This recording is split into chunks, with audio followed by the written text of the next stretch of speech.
nature's comfort. Ramraj presents bamboo cotton white shirts. Your dream plot awaits for you at OMR with Nama Family Group.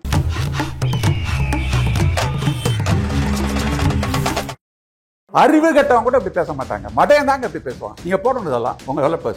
உனக்கு உடல் இச்சை வந்தா பெற்ற தாயோ மகளோ அக்காவோ தங்கச்சியோ அவர்களோட உறவை வச்சுக்கிட்டு சந்தோஷமா இருன்னு சொன்னது பெண் உரிமையா? மனநோயாளியோ ஏன் சார் இவ்வளவு போகும்? அப்படிதான் சார் பேசலாம். அந்த லாங்குவேஜ் தான் பேசுவேன். பெரியார் இப்படி பேசுனா அந்த லாங்குவேஜ் தான் பேசுவேன். பெரியாரை பத்தி சொன்ன ஒரு கருத்துக்கு உடனே பிஜேபி அண்ணாமலை வந்து பெரியார் எங்க சொன்னாரு, எந்த புத்தகத்துல சொன்னாரு, அதற்கான எவிடன்ஸ் எல்லாம் நான் கொடுக்குறேன். சீமானன் நான் சப்போர்ட் பண்ணி எவிடன்ஸ் நான் கொடுக்குறேன். பெரியாரை வந்து தமிழ்நாட்டில இருந்து காலி பண்ணா தான் இங்க வந்து ஒரு மதவாத சக்திக்கான ஒரு கிரவுண்டு கிடைக்கும் அப்படிங்கிறதுல வந்து பிஜேபி வந்து தொடர்ச்சியா செயல்பட்டு இருக்கு. அதற்கு வந்து சீமான் வந்து இப்ப அதுக்கு துணை போயிட்டு இருக்கிறாரு. அதனுடைய குரலை தான் அவர் ஒலிக்கிறாரு அப்படிங்கிற முடிவுக்கு தான் நம்ம வர வேண்டியது. வச்சுக்கிட்டு ஆதாரத்தை கொடுன்னா நான் எப்படி கொடுக்கறதுன்னு நீங்க எழுதுற புத்தகத்தை எல்லாம் நீங்க முடக்கி வீட்டுக்கு தனி சொத்தா வச்சுக்கிட்டேன் ஆதாரம் கேட்டா அதுக்குள்ளதான் இருக்கு, எடுத்து வெளியிடுங்க. பிரஸ் மீட்ல கேட்கிறாரு. யாரும் மறைச்சு வைக்கல. இப்போ வந்து எல்லாருமே பெரியார் நூல்கள் வெளியிடுறாங்க. இன்னைக்கு வந்து சென்னையில் நடக்கிற புத்தக கண்காட்சியில் 120க்கும் மேற்பட்ட ஸ்டால்கள்ல பெரியாருடைய நூல்கள் இருக்கு. 10 ஸ்டால்கள்ல பெரியார் நூல்கள் மட்டுமே இருக்கு. அவர் அதை படிக்கணும். அதான் அப்புறம் பெரியார் இப்படி சொன்னார்னு எப்படி சொல்றீங்க? எந்த ஆதாரத்தில் சொல்றீங்க? காட்டுமிராண்டி மொழின்னு சொன்னாரு. அதுதான் ஒரு 4-5 பட்டியல் போடுறாங்க. நாங்க தான் சொல்லிட்டு இருக்கோம். எதனால காட்டுமிராண்டி மொழின்னு சொன்னாரு? அதே பெரியார் தான் திருக்குறளுக்கு மாநாடு போட்டார். அதே பெரியார் தான் 4 அளவுக்கு பார்க்க திருக்குறளையும் திட்டமும் செஞ்சார். வாவுசி கூட இன்னைக்கு மானங்காக்க சுதேசி கப்பல் வாங்கி ஓட்டிய பெருந்தகை அவர் ஒரு உதவி கேட்டு பெரியாருக்கு எழுதுறாரு. அப்படியே பத்திரப்படுத்தி அவர் வீட்டுல வச்சிருக்கீங்க. இதை படிக்கும் போது எனக்கு என்ன சொல்ல வருது? உங்க ஆள் ஒண்ணும் இல்ல, எனக்கிட்டே சிவாஜி கடிதம் எழுதணும் தான் இப்படி காட்டுறதுக்கு வச்சிருக்கேன். அதுக்கு வச்சிருக்கேன். ஒரு கான்ஸ்டபிள் பதவியாவது எனக்கு வாங்கி கொடுங்க என்று கேட்கின்ற அளவுக்கு அவர் வந்து அன்றைய கைவிடப்பட்ட நிலையில் இருந்தார். அதான் இருந்தார். அது அந்த உதவி வரலாற்று எழுதின மடலை நம்ம ஒரு வச்சுக்கிறோம். பெரியாரை வெளியிட்டாரு. நம்ம இப்படி ஃப்ரேம் அது பெரியாருக்கு பிறகு வரலாற்று பதிவில் அவங்களுக்கு எவ்வளவு நெருக்கமான உறவு இருக்குல்ல, பின்னாடி வந்தவங்க எடுத்து காட்டுறாங்க. இப்ப சீமான் அவங்க போய் சொல்றாங்கல்ல, பெரியாருக்கும் வாவுசி கடையில ஒரு முரண்பாட்டை அவர் உருவாக்க பாக்குறாரு. பெரியார் செஞ்சிருக்காரு. ஆனா எல்லாமே பெரியார் தாங்க. பெரியார் இல்லை என்றால் ஒன்றும் இல்லைன்னா என்ன நீங்க பண்ணிட்டீங்க? எது பெரியார் இல்லைன்னு நீ சொல்லு. இல்ல பெரியாரும் பங்கெடுத்திருக்கிறாருன்னா எனக்கு பிரச்சனை இல்லை. ஆனா பெரியார் தான் காரணம்னா அது என்ன உனக்கு கஷ்டம்? வள்ளலாரை விட வைகுண்டரை விட இங்க ஒரு சமூக நீதியை கொண்டு வந்துட்டாங்களா? பெரியார் அதை விட கொண்டு வந்துட்டாங்களான்னு அப்படி யாருமே சொல்லலையே. பெரியாருக்கு எந்த பெருமையும் கிடைத்து விடக்கூடாது. பெரியாரை எதிர்க்கணுங்கிறதுக்கு என்ன லட்சியம்? திராவிடம். இங்க நான் திராவிடம் தான் என்னுடைய முதல் எதிரியா இருக்கு. திராவிடத்தை ஒழிக்கணும். ஆனா திராவிடத்தின் அடிப்படையா யார் இருக்காங்கன்னு பார்த்தா பெரியார். அப்ப நான் பெரியாரை சேர்ந்து எதிர்க்கிறேன். உன்னோட திராவிட சித்தாந்தத்தின் வேறது பெரியார் வெட்டி சாய்க்கிறது. திராவிடங்கிறது என்ன பேசுது? மொழி, பண்பாடு, இனம். கேரளா, கன்னடா, மலையாளத்தெல்லாம் சேர்த்துக்கிட்டு யாரும் திராவிடம் பேசல. நாங்க மட்டும் ஏன் பேசிட்டு இருக்கணும்? ஆரியம் திராவிடம் எதிர்ப்புன்னு ஒத்துக்கிறீங்களா இல்லையா? திராவிடம் ஆரியத்தை எதிர்க்கு இல்ல. ஆரியத்தை எதிர்க்கிற மாதிரி சொல்லிக்கிட்டே தமிழர்களையும் அடக்குது, கீழே வச்சிருக்குது. எங்க அடக்குது? ஏன் கேரளால பேசுறது இல்ல? ஏன் ஆந்திரால, கர்நாடகால பேசுறது இல்ல? தமிழ் தேசிய தலைவர் தன்னை திராவிடன் தான் டிக்ளேர் பண்ணியிருக்காரு. நீங்க வந்து என்ன சொல்றீங்க? என்ன சொல்வார் சீமா? அது சொல்ல அவர் முட்டாளா? இல்ல அப்படி நம்ம மேடைகள்ல இருந்தவர் திராவிடத்தின் வழியா பெரியாரின் வழியா விமர்சிச்சு ஒரு இன்னும் கொஞ்சம் கோபமாயிட்டார். ஒரு இன்னும் தீவிரமா எதிர்க்கிற ஒரு இடத்துக்கு நாமளே தள்ளிட்டோமோ? அங்க ஒரு மனுஷன் வந்து ஏதோ வளரிட்டு இருக்கிற ஒரு ஆளு. சீமான் அவர்கள் பெரியார் சொன்னதாக கூறிய ஒரு கருத்து பெரும் சர்ச்சையை கிளப்பி இருக்கு. இது குறித்து உங்களுடைய பார்வை? பெரியார் சொன்னதாக அவர் சொன்னதை அவர் சொல்லலன்னு மறுத்துட்டாங்க. ஏதோ ஒரு தேதியில் 53ஆம் வருஷம் ஒரு தேதியில் விடுதலையில் வந்திருக்குன்னு அவர் சொன்னார். அதே விடுதலையை எடுத்து போட்டு அதில் அப்படி ஒரு செய்தி எதுவுமே இல்லை, இது வந்து இடையில் கிளப்பப்பட்ட ஒரு போலியான ஒரு செய்தி அப்படின்னு சொல்லி அவங்க மறுத்துருக்குறாங்க. மறுப்பு வந்துருச்சு. இப்போ இதெல்லாம் அவர் பேச வேண்டிய அவசியம் என்ன வந்திருக்கு அப்படிங்கிறதான் ஒரு கேள்வி. இப்போ ஏன் பெரியாரை பற்றி பேச வேண்டிய அவசியம் ஏன் வந்திருக்கு? பெரியார் தொடர்ச்சியாக அவர் வந்து பெரியாரை பற்றி இப்போ பேசிகிட்டு இருக்காரு. குறிப்பாக வண்ணாரப்பேட்டையில் நடந்த பாரதியாருடைய ஒரு பிறந்தநாள் விழாவில் பாரதியை பற்றி பேசுறதை விட பெரியாரை பற்றி தான் அவர் மிக கடுமையாக பேசினார். அதற்கு எதிர்வினையாக வந்து கருஞ்சட்டை உமா சுப்பவீரபாண்டியனுடைய அமைப்பு வந்து சைதையில் ஒரு பெரிய கூட்டம் போட்டு அதுக்கு மறுப்பு கொடுத்தாங்க. நான் கூட போயிருந்தேன். அதைத் தொடர்ந்து பெரியார் மேலே வந்து அடுத்த கட்டமான ஒரு நகர்வை நோக்கி மற்றொரு அபாண்டமான ஒரு குற்றச்சாட்டை ஈடுபடுத்துகிற குற்றச்சாட்டை அவர் சொல்கிறாரு. இதுக்கெல்லாம் எந்த விதமான ஆதாரமும் கிடையாது. சும்மா ஒரு அவதூறுகளாக தான் அந்த விஷயங்கள்லாம் போயிட்டுருக்கு. ஏற்கனவே வந்து அவர் ஏன் இப்படி இதெல்லாம் பேசுகிறாருன்னா, இன்றைக்கி சீமான் பெரியாரை பற்றி சொன்ன ஒரு கருத்துக்கு உடனே பிஜேபி அண்ணாமலை வந்து சீமான் சொன்னது சரியான கருத்து தான், என்கிட்ட அது ஆதாரம் இருக்குது அப்படின்னு சொல்லி அவர் அண்ணாமலை இன்றைக்கி வெளியில் வந்திருக்கிறார். அப்போ பிஜேபி சீமான் பேசுகிற பேச்சுக்கு வந்து உறுதுணையாக வந்து அண்ணாமலை வந்து நிற்கிறாருங்கிறப்ப இவங்க எல்லாமே வந்து ஏதோ ஒரே தளத்தில் வந்து பயணிக்கிறாங்க அப்படிங்கிற விஷயமா தான் இருக்குது. இன்றைக்கி வந்து பாரதிய ஜனதா கட்சிக்கு வந்து ஒரு நெருப்பாக இருக்கிறது வந்து பெரியார் தான். தத்துவார்த்த ரீதியாக பெரியாருடைய தான் அவங்களுக்கு ஒரு எதிர்ப்பு. பாக்கி அம்பேத்கர் விட உண்மையெல்லாம் எதிர்த்தாலும் கூட அம்பேத்கரை வந்து அவங்க சுவீகரிச்சுக்கிட்டாங்க. அவங்க தங்களுடைய அடையாளத்தை அம்பேத்கர் மேலே போத்துறாங்க. அது உண்மை இல்லைன்னு சொன்னாலும். ஆனால் பெரியார் மேலே இவங்களுடைய அடையாளத்தை போற்ற முடியல. அது வந்து ஒரு நெருப்பு துட்டை கையில் எடுக்கிற மாதிரி இருக்குது பெரியார். அப்போ பெரியாரை வந்து தமிழ்நாட்டிலேருந்து காலி பண்ணால் தான் இங்கே வந்து ஒரு மதவாத சக்திக்கான ஒரு கிரவுண்டு கிடைக்கும் அப்படிங்கிறதுல வந்து பிஜேபி வந்து தொடர்ச்சியாக செயல்பட்டு இருக்குது. அதற்கு வந்து சீமான் வந்து இப்போ அதுக்கு துணை போயிட்டுருக்கிறாரு. அதனுடைய குரலை தான் அவர் ஒலிக்கிறாரு அப்படிங்கிற முடிவுக்கு தான் நம்ம வர வேண்டிய அவசியம். சார், சீமான் நான் ஆதாரத்தை கொடுக்குறேன், ஆனால் பெரியாரினுடைய அந்த எழுத்துக்கள் அந்த விஷயங்களை எல்லாம் நீங்கள் தேசிய உடைமையாக்குங்க, அப்போ நாங்கள் யார் வேணாலும் எடுத்து நீங்கள் மறைச்சி வச்சுக்கிட்டு ஆதாரத்தை கொடுங்கன்னா நான் எப்படி கொடுக்குறதுன்னு இன்னைக்கு ப்ரெஸ் மீட்டில் கேட்குறாரு. யாரும் மறைச்சி வைக்கல. பெரியாருடைய நூல்களை வந்து யாரும் வெளியிடலாம் என்று சொல்லி எங்களுடைய பெரியார் திராவிட கழகம் நீதிமன்றத்தில் வழக்கு போட்டு அந்த உரிமையை வாங்கி கொடுத்துருச்சு. இப்போ வந்து எல்லாருமே பெரியார் நூல்கள் வெளியிடுறாங்க. அரசுடைமை ஆக்கிறது மூலம் பெரியார் நூல்களை வெளில கொண்டு வரலாம். காப்பிரைட்டு அவங்கள்ட்ட இல்லை அப்படிங்கிறத வந்து நீதிமன்றத்தில் நிரூபித்தது மூலமும் பெரியார் நூல்களை வெளில கொண்டு வரலாம். பெரியார் நூல்களுக்கு எங்களிடம் காப்பிரைட்டு இருக்குது அப்படின்னு திராவிட கழக அமைப்பில் வந்து சொந்தம் கொண்டாடினதை நாங்கள் வழக்கு போட்டு அந்த காப்பிரைட்டு உரிமை இல்லை, யார் வேணாலும் வெளியிடலாம்னு சொல்லி நீதிமன்றத்தின் மூலம் நாங்கள் தீர்ப்பு வாங்கி கொடுத்துட்டோம். அந்த அடிப்படையில் தான் இன்றைக்கி பல்வேறு நூற்றுக்கணக்கான பதிப்பகங்கள் பெரியார் நூல்களை வந்து வெளியிட்டிருக்கின்றன. இன்றைக்கி வந்து சென்னையில் நடக்கிற புத்தக கண்காட்சியில் 120க்கும் மேற்பட்ட ஸ்டால்களில் பெரியாருடைய நூல்கள் இருக்குது. 10 ஸ்டால்களில் பெரியார் நூல்கள் மட்டுமே இருக்குது. டைம்ஸ் ஆஃப் இந்தியாவில் இந்த செய்தி போட்டிருக்கிறாங்க, 18லிருந்து 35 வயதுள்ள இளைஞர்கள் அதிகமாக நேசிக்கக்கூடிய தலைவராக பெரியார் இருக்கிறார். பெரியார் நூல்கள் தான் வந்து ரொம்ப அதிக அளவுக்கு வந்து இந்த விற்பனை ஆகிட்டுருக்கு அப்படின்னு சொல்கிறாங்க. அதனால் வந்து தேசியமயமாக்கலுங்கிறதுனால பெரியார் நூல்கள்லாம் வெளிவராமல் இல்லை, கடைக்கு கடை அது விற்றுக்கிட்டு இருக்கு, எல்லாரும் போட்டு விற்றுக்கிட்டு தான் இருக்கிறாங்க. அவர் அதை படிக்கணும், அதான் முக்கியம். இன்னும் நிறைய விஷயங்கள் வராமல் இருக்குது அப்படின்னு ஒன்று பார்வை வைக்கிறேன். சரி, அப்போ நான் கேட்குறேன், நிறைய விஷயங்கள் வரல இல்லை, நீங்கள் தான் பெரியார் நூலில் படிக்கல இல்லை, அப்புறம் பெரியார் இப்படி சொன்னார்னு எப்படி சொல்கிறீங்க? எந்த ஆதாரத்தில் சொல்கிறீங்க? நீங்கள் தான் படிக்கலை, மறைச்சி வச்சுட்டாங்கிறீங்க. அப்புறம் அவர் சொல்லாத உடனே வந்து நீயே கற்பனை பண்ணி சொல்லுவீங்களா பெரியார் பண்ணார் பேசினார்னு? அதுக்கு பதில் சொல்லணும்ல. அவர் இதுக்கு ஆதாரம் கேட்குறீங்க. இன்னும் நிறைய விஷயம் நான் பேசியிருக்கேன், அதுக்கு ஏன் ஆதாரம் கேட்க? என்ன விஷயம் பேசியிருக்காரு சொல்லுங்க. என்ன காட்டுமிராண்டி மொழின்னு சொன்னாரு, அதுதான் ஒரு 4-5 பட்டியல் போடுறாங்க. நாங்கள் தான் சொல்லிட்டு இருக்கோம்ல, எதனால காட்டுமிராண்டி மொழின்னு சொன்னார்? பெரியார் காட்டுமிராண்டி மொழின்னு சொன்னது அறிவியல் மொழியாக அந்த மொழி வளர்த்து எடுக்கப்பட வேண்டும் அப்படிங்கிற ஒரு நல்ல நோக்கத்திற்காக அவர் சொன்னார். இங்கே இருக்கிற தமிழ் புலவர்கள் தமிழ் அறிஞர்கள்லாம் நீங்கள் அறிவியல் நூலை எழுதுங்க, அதை இன்னும் ஒரு பழைய காலத்தில் வச்சுட்டு இருக்காங்க, அது அறிவியல் மொழியாக வளர்க்கப்பட வேண்டும் என்று சொன்னார். தமிழ் மொழியினுடைய அக்கறையின் காரணமாக பெரியார் தெரிவித்த ஒரு கருத்து. அதே பெரியார் தான் திருக்குறளுக்கு மாநாடு போட்டார். அதே பெரியார் தான் 4 அணா அளவுக்கு பாக்கெட் திருக்குறளை திட்டமும் செஞ்சார், விமர்சனத்தார். விமர்சனம் இருக்கு, எல்லா நூலுக்கும் விமர்சனம் இருக்குல்ல, திட்டலையே. விமர்சனங்கிறது காலகாலத்தில் வந்து மாற்றத்துக்கு உள்ளதான விஷயங்கள் தான் இருக்கு. திருக்குறளை வந்து ஒரு பெண்ணுரிமை பார்வையில் பார்த்தாரு. திருவள்ளுவர் காலத்தில் எழுதப்பட்ட ஒரு சிந்தனை. அந்த சிந்தனையில் நமக்கு தமிழர் அடையாளம் இருக்குது, தமிழர் பண்பாடு இருக்குது, பிறப்புக்கும் எல்லா உயிருக்கு எல்லா விஷயமும் இருக்குது, எப்பொருள் யார் யார் வாய் கேட்பனும் பகுத்தறிவு இருக்குது, அதையெல்லாம் பெரியார் ஏற்றுக்கொண்டார். ஆனால் பெண்களை பற்றிய ஒரு பார்வையில் பழங்கால தமிழர் சமுதாயத்தில் பெண்களுக்கான உரிமை மறுக்கப்பட்ட கருத்துக்களும் அதில் இருக்குது. அப்போ அந்த பெண்ணுரிமை கருத்துக்களை வந்து பெரியார் கேள்வி கேட்டார், விமர்சனம் பண்ணார். அதை இன்றைக்கு அப்படியே ஏற்றுக்கொள்ள முடியாது. பெண் மழை கற்பு என்று சொன்னால் மழை பெய்யுமா அப்படிங்கிற பெண் அடிமை கூறுகளை வந்து விமர்சனம் செய்தார். அதே நேரத்தில் விமர்சனத்தோடு தமிழருக்கான ஒரு அடையாளமாக திருக்குறள் மட்டும்தான் இருக்கிறது எனக்கு விமர்சனமாக இருந்தாலும் அதை என்னுடைய குழந்தையாக நான் கொண்டாடுகிறேன். அதுதான் நம்முடைய மதம், அதுதான் நம்முடைய நெறி, அதுதான் நம்முடைய அடையாளம் எனக்கு விமர்சனம் இருந்தாலும். அதனால் திருக்குறளுக்கு நான் மாநாடு நடத்துகிறேன், திருக்குறள் புத்தகத்தை நான் வெளியிட்டு வந்து பரப்புவேன் என்று சொல்லி பெரியார் அது செய்தார். தமிழ் மொழி வந்து அறிவியல் ரீதியாக வளர்த்தெடுக்கப்பட வேண்டும், அப்பதான் தமிழர் முன்னேற்றம் அதில் அடங்கி இருக்கு. அதற்காகத்தான் சொன்னார். அவர் அந்த கட்டுரை எழுதிட்டு கீழே ஒரு குறிப்பு போடுறாரு, இப்படி நான் எழுதியதற்காக என் மீது வந்து புலவர்கள் தமிழறிஞர்கள் என் மீது ஆத்திரம் கொள்ளலாம், வருத்தம் பெறலாம். நீங்கள் ஆத்திரப்படுவதில் நியாயம் இருக்கிறது. உண்மையிலே அப்படி ஆத்திரப்படுகின்றவர்கள் தமிழில் அறிவியல் நூல்களை, தமிழில் அறிவு கருத்துக்களை வளர்க்கக்கூடிய இலக்கியங்களை நீங்கள் எழுதி வந்தீர்கள் என்று சொன்னால் உங்களுடைய நூல்களை நானே பணம் கொடுத்து வாங்கி அச்சிட்டு நானே பரப்புகிறேன். தமிழ் மொழி வந்து காட்டுமிராண்டி மொழி சொன்ன அறிக்கையின் கீழே அந்த பெண் குறிப்பை பெரியார் போட்டிருக்கிறார். நானே வாங்கி உங்கள் பணம் கொடுக்குறேன், வாங்கி நானே அதை விற்பனை செய்கிறேன். இது சொல்லுங்க, நீங்கள் ஆத்திரம் அடைஞ்சு அதை செய்க நீங்கள் என்று கேட்கிறார். அதே பெரியார் தான் தமிழுக்கு வந்து எழுத்து சீர்திருத்தம் தேவைன்னு ஒரு முறையை கொண்டு வந்து எழுத்து சீர்திருத்தத்தை கொண்டு வந்து அதை வந்து அரசாங்கத்தினுடைய ஏற்பாடு செய்தார். கோயில்களில் வந்து சமஸ்கிருதத்துக்கு பதிலாக தமிழ் வழிபாட்டு முறை இருக்கணும் அப்படின்னு அதற்கு தான் அவர் போட்டினார். சுயமரியாதை திருமணம் வைதிக மொழியில் சமஸ்கிருத மொழியில் நடத்தப்பட்ட திருமண முறைகள்லாம் நம்ம தமிழருடைய அடையாளம் இல்லை.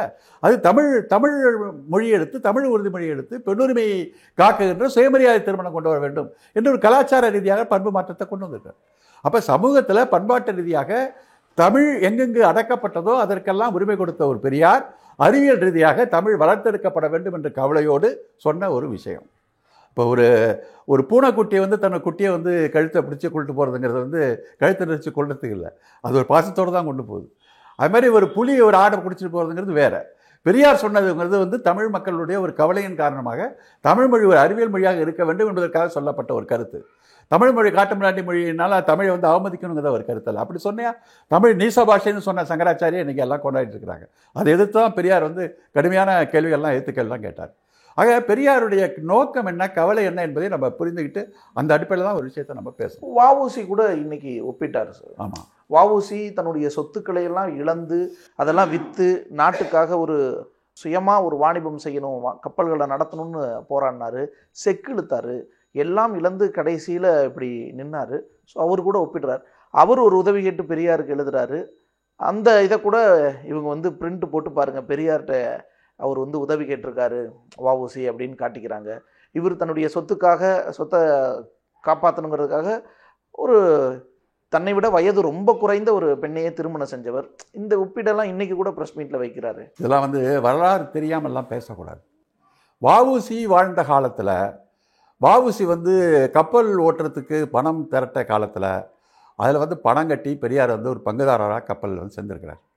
வஉசி வந்து கப்பல் ஓட்டி பெரிய இழப்பு ஏற்பட்டு சிறைக்கு வந்ததற்கு பிறகு அவர் காங்கிரஸ் கட்சியிலிருந்து மனமுடைந்து அந்த கட்சியிலிருந்து விலகி அவர் வந்து மிகப்பெரும் தன்னுடைய வாழ்க்கையை வந்து இலக்கியங்கள், திருக்குறளுக்கு வந்து கருத்து எழுதுறது, சைவ இலக்கியங்களுக்கு விளக்குரை எழுதுன்னு சொல்லி அவர் அரசியலிருந்து விடுபட்டார். அரசியலிருந்து விடுபட்ட வஉசி அவர்கள் பெரியாருடைய சுயமரியாதை இயக்கத்தோட மிகவும் நெருக்கமாக ஒரு நட்பு கொண்டார். பெரியார் நடத்தின வகுப்புரிமை மாநாட்டுக்கு வந்து கைப்பட எழுதி ஆதரித்து அந்த மாநாட்டில் வந்து அவர் பேசியிருக்கிறார். பெரியாருடைய 2 முறை அந்த மாநாட்டுகள் அவர் பேசியிருக்கிறார். பெரியாருக்கும் அவருக்கும் நெருக்கமான ஆழமான ஒரு நட்பு 2 பேருக்குமே இருந்தது.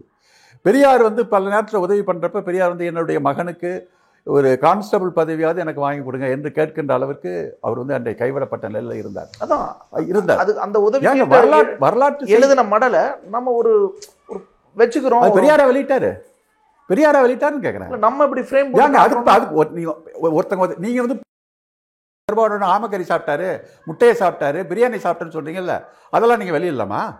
அது நியாயமா? அது சொல்லுங்க. சமயக்காரன் நான் கேட்டேன்னு சொன்னீங்க, அது பேசலாமா நீங்கள்? எங்கள் பெரியார் அதை வெளியிட்டாரு. பெரியார் என்னைக்கு தான் செஞ்ச உதவி அவர் என்னைக்கு சொல்லிட்டதில்லை.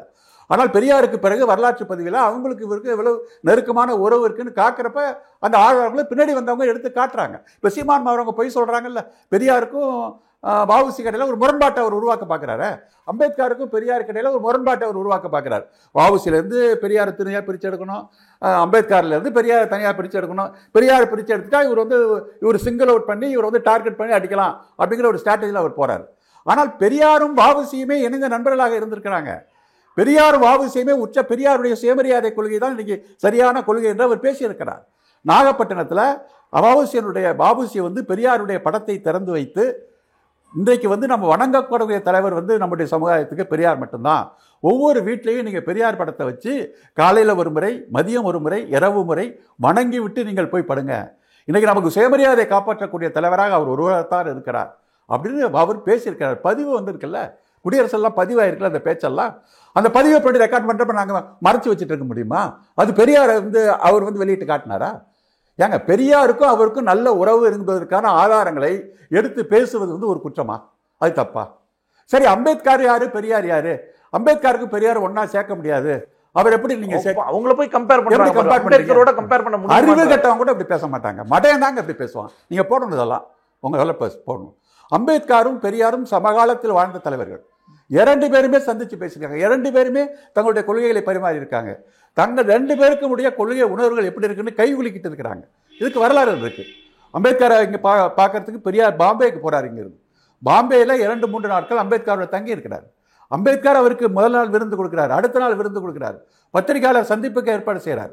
ஜின்னா, அம்பேத்கர், பெரியார் 3 பேரும் சேர்ந்து பம்பாயில் சந்தித்து இந்த திராவிட நாடு கொள்கையும் பாகிஸ்தான் கேட்குற கொள்கை, அம்பேத்கருடைய கொள்கை எல்லாம் கலந்து அவங்க விவாதிச்சிருக்கிறாங்க.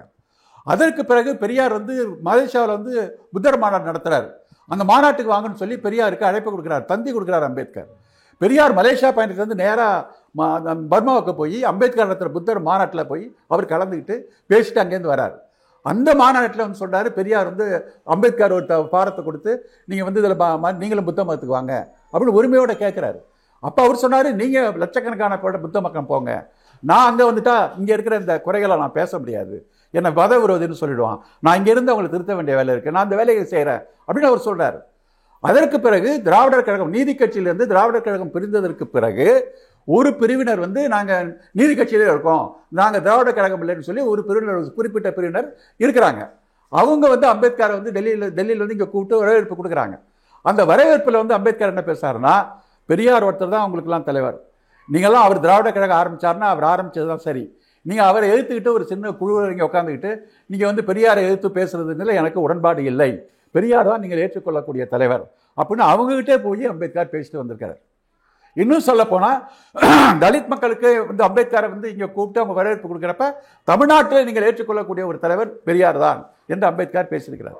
அதே மாதிரி வேலூரில் வந்து நகர சபையில் அம்பேத்கர் படத்தை திறந்து வைத்து பெரியார் பேசுகிற போது அம்பேத்கரை நான் தலைவராக ஏற்றுக்கொண்டு விட்டேன், இந்தியாவில் வந்து என்னுடைய சாதி ஒழிப்பு கருத்துக்களை இந்தியா முழுவதும் அவர் கொண்டு போகிறாரு, அதை நான் அவரை தலைவராக ஏற்றுக்கொண்டு விட்டேன் என்று சொல்கிறார். அதே மாதிரி லாகூரில் வந்து ஒரு சாதி எதிர்ப்பு மாநாடு நடக்குது. அந்த மாநாட்டில் வந்து அம்பேத்கரை சிறப்பழைப்பாளராக கூப்பிடுறாங்க. அந்த அமைப்புக்கு துணைத் தலைவராகவும் பெரியார் இருக்கிறார். அதுக்கு வந்து அம்பேத்கர் ஒரு பெரிய உரையை தயாரித்து அனுப்புகிறார். அந்த உரையை படித்த சாதி ஒழிப்பு குழுவினர் இந்து மதத்தம் தான் அவங்களை வந்து அடிமைப்படுத்துது என்று அவர் சொன்ன கருத்தை வந்து நீங்கள் அந்த உரையிலேருந்து நீக்கணும், மற்றபடி பார்ப்பனர்கள் பேசுகிற கருத்தை நாங்கள் ஒத்துக்கிறோன்னு சொல்கிறாங்க. அப்போ அம்பேத்கர் சொன்னார், இதுதான் உயிர்நாடி, இந்த கருத்தை நான் எடுக்க மாட்டேன் அப்படின்னு சொல்லி மாநாட்டுக்கு நான் வரமாட்டேன்னு சொல்லிடுறார். மாநாடு ரத்தாயிடுது. அந்த உரை என்ன உரை என்று சொல்லி அம்பேத்கருக்கு பெரியார் இங்கிருந்து எழுதி கேட்டு அந்த உரையை அங்கிருந்து வாங்கி ஆங்கிலத்தில் இருந்த உரையை தமிழ் மொழிபெயர்த்து குடியரசு பத்திரிகையில் தொடர்ச்சியாக அம்பேத்கர் உரையை வெளியிட்டவர் பெரியார். சாதி ஒழிப்பு வழி, சாதியை ஒழிக்க வழி என்று இன்றைக்கும் ஒரு பேசப்படுகிற ஒரு நூல், அது தமிழில் முதலாக வெளியிட்டது பெரியார். ஆக சமகாலத்தில் வாழ்ந்த அந்த தலைவர்களே தங்களுடைய கருத்து ஒற்றுமையை இணைந்து பயணிச்சிருக்கிறாங்க. வஉசி அவரு சமகாலத்தில் அவங்களே நிறைய பயணிச்சிருக்கிறாங்க. நீ நேற்றுக்கு வந்த காலான் வந்து அவன் வேற இவன் வேற இவன் வேறன்னு சொன்னா நீ மனுஷனா, நீ மனநோயாளியோ? ஏன் சார் இவ்வளோ கோவம்? அப்படிதான் சார் பேசுவானா, அந்த லாங்குவேஜ் தான் பேசுவேன். பெரியார் இப்படி பேசுங்க, நான் அந்த லாங்குவேஜ் தான் பேசுவேன். நீங்க எதுக்கு எடுத்தாலும் பெரியார் பெரியார்னு பெரியார் செஞ்சிருக்காரு, ஆனா எல்லாமே பெரியார் தாங்கும் போதுதான் அவர் தன்னுடைய இந்த நான் என்ன கேட்கிறேன்னா, எல்லாமே பெரியார்னா எது பெரியார் இல்லைன்னு நீ சொல்லு. இல்ல பெரியாரும் பங்கெடுத்திருக்கிறாருன்னா எனக்கு பிரச்சனை இல்லை, ஆனா பெரியார் தான் காரணம்னா அதுல என்ன உனக்கு கஷ்டம்? அதுல என்ன கஷ்டங்கிற? பெரியாரு பங்கெடுத்திருக்கிறாரு அப்படிங்கிறது எனக்கு தெரியல, பெரியார் தான் சொல்றது எனக்கு இஷ்டம் இல்லை. அந்த ரெண்டுக்கு என்ன இடைவெளி சொல்லுங்க? ஏன்னா எல்லாரும் சேர்ந்து நிறைய விஷயங்கள் செஞ்சு, யாராரு என்ன வள்ளலாரை விட வைகுண்டரை விட இங்க ஒரு சமூக நீதியை கொண்டு வந்துட்டாங்களா, பெரியார் அதை விட கொண்டு வந்துட்டாங்களான்னு அப்படி யாருமே சொல்லலையே. புத்தர் கேட்கிறார், புத்தர் கொண்டு வந்தாரு, அவருடைய இயக்கத்தை ஊடுருவி உழைச்சிங்க. அதற்கு பிறகு முன்னெடுக்கப்பட்ட பார்ப்பனல்லாத இயக்கங்கள் அத்தனையும் ஊடுருவி ஒழிக்கப்பட்டது. வள்ளலாரும் கடைசி நேரத்தில் ஒரு பெரிய முயற்சி செய்து மதத்தை நம்பாதீங்க, சாஸ்திரத்தை நம்பாதீங்க, எல்லாத்தையும் கைவிடுங்க அப்படின்னு சொல்லி அவர் ஒரு நெறிமுறையாக அமைதியான முறையில் போராடி பார்த்தார். அந்த வள்ளலாருக்கு இதுக்கு வந்து பெரியார் தான் ஆதரித்தார். வள்ளலாருடைய அந்த திருமுறைகளெல்லாம் வந்து பெரியார் அச்சிட்டு பரப்பினார். அதே வள்ளலார் கோயிலுக்கு பின்னாடி பெரியார் போயிருக்கிறப்ப வள்ளலார் கோயிலுக்கு உள்ளே போகிறப்ப உள்ளே வாங்க அப்படின்னு சொன்னப்போ சைவம் சாப்பிடுபவர்கள் உள்ளே வரக்கூடாதுன்னு போர்டை பார்த்துட்டு, இல்லை நான் உள்ளே வரக்கூடாது, நான் சைவம் சாப்பிட்றவன் போக மறுத்துட்டார் பெரியார். அப்போ வள்ளலார் கொள்கையை பெரியார் ஆதரிச்சு தான் இருந்திருக்கிறார். வள்ளலார் என்ன கொள்கையை வந்து சொன்னாரோ அவர் வந்து ஒரு அமைப்பு ரீதியாக ஒரு பிரிவை உண்டாக்கி அவர் அமைதியான முறையில் அந்த செஞ்ச கருத்து, வள்ளலாரே கடைசியில் நான் தோல்வி அடைந்து விட்டேன், வெற்றி பெற முடியல என்று சொல்லி தன்னுடைய வாழ்க்கையை வந்து வள்ளலார் வாழ்க்கை முடிந்து போச்சு. அவர் விட்ட கொள்கையை அடுத்த கட்டத்துக்கு பெரியார் வந்து கையில் எடுத்து அதே ஒரு போராட்ட ரீதியாக மக்களை அணிதிரட்டுகின்ற வழியாக கடுமையான ஒரு போராட்ட எதிர்நீச்சல் கிடையாது, அதே கருத்து தான் அவர் தொடர்ச்சியாக தான் கொண்டு சொல்கிறார். இப்போ வள்ளலாருக்கும் பெரியாருக்கு என்ன முரண்பாடு இருக்கு? அந்த வழியில் தானே பெரியார் போறாரு. பெரியார் அந்த வழியில் போய் தீவிரம் காட்டி போறாரு. அதனால வள்ளலாரை மறைச்சிட்டாருன்னு யார் சொல்ல முடியும்? வள்ளலாருடைய அந்த திருமுறைகள்லாம் பெரியார் தானே வெளியிட்டு இருக்கிறாரு, அது எப்படி மறைச்சாரு நீங்க சொல்ல முடியும்? இல்ல வள்ளலாரை விட நாங்க பேசுறோம்ல, நாங்க தாங்க பெரியார் இயக்கம் தாங்க வள்ளலாருக்கு நாங்க நூற்றாண்டு வேலை நடத்துறோம். நாங்க தான் நடத்துறோம். அது நோக்கம் இல்ல. பெரியாருக்கு எந்த பெருமையும் கிடைத்து விடக்கூடாது. அதை நீங்கள் வள்ளலாரை வச்சு எதிர்ப்பீங்க, அம்பேத்கரை வச்சு எதிர்ப்பீங்க. ஏன்னா அப்புறம் யார் இந்த கிடைச்சாலும் வஉசியை வச்சு எதிர்ப்பீங்க. இது யாரை வச்சாலும் பெரியாரை எதிர்ப்பு அப்படின்னு சொன்னால் பெரியாரை எதிர்க்கணுங்கிறதுக்கு என்ன லட்சியம் உங்களுக்கு? திராவிடம். இங்கே நான் திராவிடம்க்கு தான் என்னுடைய முதல் எதிரியா இருக்கு. திராவிடத்தை ஒழிக்கணும். ஆனா திராவிடத்தின் அடிப்படையா யார் இருக்காங்கன்னு பார்த்தா பெரியார். அப்ப நான் பெரியாரை சேர்ந்து எதிர்க்கிறேன். சரி, ரைட். திராவிடத்துக்கு யார் எதிரி? அதாவது தமிழ் தேசியத்துக்கு திராவிடம் ஆரியம் 2 எதிரி அப்படின்றார். தமிழ் தேசியத்துக்கு என்ன எதிரி? திராவிடம் ஆரியம் 2மே எதிரி. சரி, நான் ஆரியம்ங்கிறது நீங்க எதிரிங்கிறீங்க. அரசியல் ரீதியா பாருங்க, தமிழ் தேசியத்துக்கு இன்னைக்கு அரசியல் ரீதியா யார் எதிரி அப்படின்னு கேட்டா சின்ன குழந்தை கூட சொல்லும் இந்திய தேசியம் தான் எதிரிங்கிறது. இந்தியா அப்படிங்கிறது தான் இன்னைக்கு எல்லா இனங்களையும் குலைக்கின்ற ஒரு கட்டமைப்பா, ஒரு போலரைசேஷனா, மையமா இந்தியாங்கிற ஒரு அமைப்பு தான் இன்னைக்கு இருந்துகிட்டு இருக்கு. அதுதான் இன்னைக்கு மொழியை நடக்குது, மாநிலங்களில் நடக்குது, எல்லாம் நடக்குது. நீங்க தமிழ் தன்னுரிமை, தமிழ் தன்னாட்சின்னு சொன்னா உங்களை நசுக்கி கொண்டிருக்கின்ற அரசியல் சட்டத்தின் வழியாக ஒடுக்கி கொண்டிருக்கின்ற பிரதான எதிரியா யாரை நீங்க வைக்கணும்னு சொன்னா இந்தியாவை தான் வைக்கணும், இந்திய தேசியத்தை தான் வைக்கணும். சொன்னாரு ஆளும் அதிகாரத்தில் இருக்கிற சிங்களத்தை தான் எதிரியா வச்சு அவர் போராடினார். அதே மாதிரி நீங்க தமிழ்நாட்டுக்கு தமிழ் கூட எதிரின்னு சொன்னா எதிரி, நேரடியான எதிரிங்கிறது இந்தியம், இந்திய கட்டமைப்பு, இந்திய அரசியல் அமைப்பு. திராவிடம் எப்படி உங்களுக்கு எதிரியா இருக்க முடியும்? நான் கேட்கிறேன், நீங்க என்னைக்காவது இந்திய தேசியம் தான் என்னுடைய எதிரி, இந்திய கட்டமைப்பு தான் என்னுடைய எதிரி, அதுதான் தமிழ் தேசத்தை நசுக்கி கொண்டு இருக்கிறது அப்படின்னு நீங்க பேசியிருக்கணும். அதை நீங்க பேசுறது இல்லை. இரண்டாவது கேள்வி, இந்திய அரசியல் சட்டத்திற்கு கட்டுப்பட்டு இந்திய அரசியல் ஏற்றுக்கொண்டு நான் அதில் குடிமகனாக இருப்பேன் என்று சத்தியம் செய்து கொண்டு தேர்தல் ஆணையத்தில் எழுதி கொடுத்துட்டு சட்டமன்றத்தில் நீங்க உறுப்பினராக நின்று நீங்க வந்து தமிழ் தேசத்தை கொண்டு வர போறீங்களா? கொண்டு வர முடியுமா? சட்டப்படி இந்த நாட்டில் வந்து இந்தியா அரசியல் சட்டமைப்புங்களை நீங்க சொல்லுகின்ற ஒரு தமிழ்நாட்டை இங்க கொண்டு வர முடியுமா? இல்ல சார், தமிழ்நாட்டை தமிழ ஆண்டா இதெல்லாம் செஞ்சுட்டு போறேன். என்ன தமிழ் ஆண்டா சார்? அப்பெல்லாம் இந்தியா கான்ஸ்டியூஷன் கிடையாது, இந்தியா கிடையாது சார். இப்போ இந்தியா வந்திருக்கு, இந்திய ஒரு கான்ஸ்டியூஷன் வந்திருக்கு, தேர்தல் முறை வந்திருக்கு. நான் கேட்குற கேள்வி, தேர்தலில் பங்கெடுத்துக்கிட்டு நான் சட்டப்படி, இந்திய சட்டப்படி நான் பணிந்து நடப்பேன்னு சொல்லி உறுதிமொழி எடுத்துக்கிட்டு கவர்னர்கிட்ட போய் நீங்கள் எனக்கு பதவி பிரமாணம் செஞ்சு வைங்க, நான் உங்களுடைய சட்டப்படி நடப்பேன்னு சொல்லி கவர்னர்கிட்ட பதவி பிரமாணம் வந்துக்கிட்டு இங்கே சட்டசபையில் நீங்கள் உட்காந்துக்கிட்டு நீங்கள் வந்து தமிழ்நாட்டில் வந்து நான் விவசாயிகள்லாம் வந்து புரட்சி செஞ்சிருவேன், நான் இந்திய அரசியல் ஒழிச்சிடுவேன், எல்லாத்தையும் ஒழிச்சிடுவேன்னு சொன்னால் செய்ய முடியுமா? இந்திய அரசியலேருந்து விடுவிக்கின்ற போராட்டம் தான் தமிழ் தேசியவாதி நடத்துகிற போராட்டம். அந்த போராட்டத்தை நீங்கள் பேசாமல் இல்லாத ஒரு எதிரியை கட்டமைச்சுக்கிட்டு திராவிட எதிர்ப்புன்னு பேசுறது ஒரு பச்சை ஏமாற்றுவாதம். திராவிடங்கிறது என்ன பேசுது? திராவிடங்கிறது மொழியை பேசுது, பண்பாடை பேசுது. அது மொழி, பண்பாடு, இனம் 3 தளங்களில் வந்து இயங்குது. இன்னைக்கு திராவிடம் பேசுறதுங்கிறது வந்து கேரளா, கன்னடா, மலையாளத்தெல்லாம் சேர்த்துக்கிட்டு யாரும் திராவிடம் பேசல. நாங்க மட்டும் ஏன் பேசிட்டு இருக்கணும்? அது 10 வருஷமா சொல்லிட்டு இருக்கோம். வரைக்காத என்ன பண்றது? திராவிடம்ங்கிறது வந்து ஒரு பண்பாட்டு தளத்தில் ஆரியத்தினுடைய, நீ தான் ஆரியத்தை எதிர்க்கிறீங்களா? ஆரியம் திராவிடம் எதிர்ப்பதுன்னு ஒத்துக்கிறீங்களா இல்லையா? அப்போ நீங்கள் திராவிடத்தை வந்து எதுக்கு நீங்கள் வந்து எதுக்குறீங்க? திராவிடம் ஆரியத்தை எதுக்கு இல்லை? இல்லை சார், ஆரியத்தை எதிர்க்கிற மாதிரி சொல்லிக்கிட்டே தமிழர்களையும் அடக்குது, கீழே வச்சிருக்குது. எங்கே அடக்குது திராவிடம்? எங்கே அடக்குது? இல்லை, அப்போ அதான் ஏன் கேரளாவில் பேசுறது இல்லை, ஏன் ஆந்திராவில், கர்நாடகாவில் பேசுறது இல்லை? நாங்கள் மொழி அந்த மாநிலங்களில் வந்து தமிழருடைய அடையாளத்தை நாங்கள் பேசுகிறோம். பண்பாட்டு அடையாளத்தில் பார்ப்பனிய கூறுகளையும் ஆரியத்தையும் ஆரிய கலாச்சாரத்தையும் எதுக்கிறதுல தான் நாங்கள் திராவிடத்தங்க வச்சிருக்கோம். சார், தெலுங்கு, கன்னடம், மலையாளத்தில் இருக்கிறவங்க பேசுறது இல்லை திராவிடம்னு. அவன் பேசலங்க. அப்போ வடநாட்டுக்காரன் கூட பேசுறது இல்லை. அவன் பேசுறதுங்கிறதுல வந்து வச்சுக்கிட்டு நம்ம சொல்ல முடியாது. நாங்கள் ஏன் வந்து திராவிடத்தை வச்சுட்டு இருக்கோம்னு சொன்னால், சீமான் மாதிரி தமிழ் தேசியத்தை பேசினா அது வந்து இதை மாதிரி ஒரு பிஜேபியில் தான் வந்து நிற்கும். அண்ணாமலை அவனுக்கு கை கொடுக்குற நிலைமைக்கு தான் வந்து நிற்கும். திராவிடம் அப்படிங்கிற கொள்கையில உண்மையான உறுதிப்பாடு இருந்ததுன்னா அது வந்து பிஜேபியோட கை வைக்காது. போலி திராவிடம், அதிமுக மாதிரி திராவிடம், மற்ற திராவிடம், போலி திராவிடம்னா பிஜேபியோட போகலாம். உண்மையான ஒரு திராவிடங்கிறது ஐடியாலஜிக்கலா அது வந்து இந்துத்துவத்துக்கு எதிர்ப்பாக தான் வந்து நிற்கும். இப்போ நீ பேசுகிற தமிழ் தேசியம் எப்படி இன்னைக்கு பிஜேபிக்கு ஆதரவாக போய் நிற்குது? எதுக்கு அண்ணாமலை உங்களுக்கு ஆதரவாக பேசுகிறாரு? நீங்கள் பெரியார் வந்து பார்ப்பனியத்தை எதிர்த்து பேசினாரு. நீங்கள் பார்ப்பனிய எதிர்ப்பில் உங்கள் கொள்கை என்ன? பார்ப்பனியங்கிறது ஒரு பண்பாடு, கலாச்சாரம், அது அடக்குது, வண்ணாசிரமத்தை திணிக்குது, சனாதனத்தெல்லாம் திணிக்குதுன்னு சொல்கிறீங்கல்ல. இப்போ நீங்கள் பேசுகிற தமிழ் தேசத்தில் சனாதனம் எதுக்குறீங்களா, ஆதரிக்கிறீங்களா? நீங்கள் இன்னொரு பக்கம் ஜாதிய கட்டமைப்பை ஆதரிக்கிறீங்க. ஜாதி இல்லை, அது குலம்ங்கிறீங்க. உங்கள் பேருக்கு பின்னாடி குலத்தினுடைய பேரை போடுங்கிறீங்க. அது தமிழர் அடையாளங்கிறீங்க. நாங்கள் திராவிடங்கிறது வந்து ஜாதிங்கிறது வந்து தமிழனுடைய அடையாளம் இல்லை, வண்ணாசிரமங்கிறது தமிழனுடைய அடையாளம் இல்லைங்கிறத நாங்கள் போடுறோம். சாதி எதிர்ப்பு சீமானும் தானே பேசுறீங்க. இங்கே குலப்பேரை போடுங்கன்னு சொல்றாரு. அது யார் தமிழர்ன்றத எப்படி தெரிஞ்சுக்கிறது? ஜாதி அடிப்படையில் தெரிஞ்சுப்பீங்களா? இடஒதுக்கீடு வேணும். ஜாதி அடிப்படையில் பேசுவீங்களா? தமிழ் யாரும் கண்டுபிடிப்பீங்களா? சார், இடஒதுக்கீடு வேணும், அது கொடுக்கணும். அப்ப இடஒதுக்கீடு எது கூட விளிம்பு நிலையில மக்கள் இருக்கிறவன அடையாளம் காண்டி ஜாதியில இருந்து விடுவிப்பதற்கு தான் இடஒதுக்கீடு. அதே நோக்கம் தானே இது. அதே மாதிரி தமிழ் இதுலயும் வச்சுக்க வேண்டியதான். இது எப்படிங்க? ஜாதியை வந்து அடையாளப்படுத்தி பெருமைப்படுத்துவதும் ஜாதி அடிமையிலிருந்து உன்னை விடுப்பதற்கான காரணங்கள் சொல்றது ரெண்டு ஒன்னாயிடுமா? சீமான் பெருமையா நான் கேட்கிறேன் அது ஒன்னாயிடுமான்னு கேட்கிறேன். ஒன்னும் ஆகாது. அப்படி அவரும் அந்த ஸ்டாண்ட் எடுக்கல. அவன் அந்த ஸ்டாண்ட் தான் பேசுறாரு. எது குலத்தை நம்ம ஜாதி அடையாளத்தை ஒழித்து விட்டு, ஜாதிகளுக்குள்ள ஏற்றத்தாழ்வுகளை ஒழித்து விட்டு, ஜாதிகளுக்குள்ள ஒரு சமநிலையை கொண்டு வர வேண்டும். அப்ப அந்த ஏற்றத்தாழ்வுகளை சரி செய்வதற்கு பாதிக்கப்பட்டவர்களுக்கு முன்னுரிமை கொடுக்கணும். இருங்க அந்த அதை சமத்துவநிலை கொண்டு வரதுக்கு ஜாதி அடையாளத்தை ஒழிப்பதற்குத்தான் ஜாதி அடிப்படையில் இடஒதுக்கீடு. ஆனா நீ ஜாதி அடையாளத்தை பெருமையா போட்டுக்கன்னு சொல்றது இது ஒன்னாக முடியுமா? திராவிட கட்சிகள் தான் இந்த சாதி அடையாளத்தை வளர்த்து சாதிய வாக்குகளுக்காக இதை கூர்த்திட்டு இருக்குன்ற ஒரு விமர்சனம் வைக்கிறார்கள். திராவிட கட்சிகளா சாதியை வளர்த்தது? திராவிட கட்சிகள் சாதி அடிப்படையில சாதியை உருவாக்குனது யாருங்க? அதுதான் வேட்பாளர் தேர்வு, போட்டியிட வைக்கிறது, ஜெயிக்க வைக்கிறது, ஓட் பேங்க் பாலிடிக்ஸ் பண்றது, அதெல்லாம் வந்து அது ஜாதியினுடைய கூறுகளுங்க. அது 1000 வருஷ இன்ஸ்டிடியூஷன் ஒரு ஜாதி. அதை எதிர்த்து எத்தனை ஆண்டு கால போராட்டத்தை படிப்படியாக நகர்த்தி வந்துட்டு இருக்கோம். அந்த காலத்தில் 100 ஆண்டுகளுக்கு முன்ன ஜாதி இன்னைக்கு வந்து எவ்வளவு தகர்ந்து போயிருக்கு.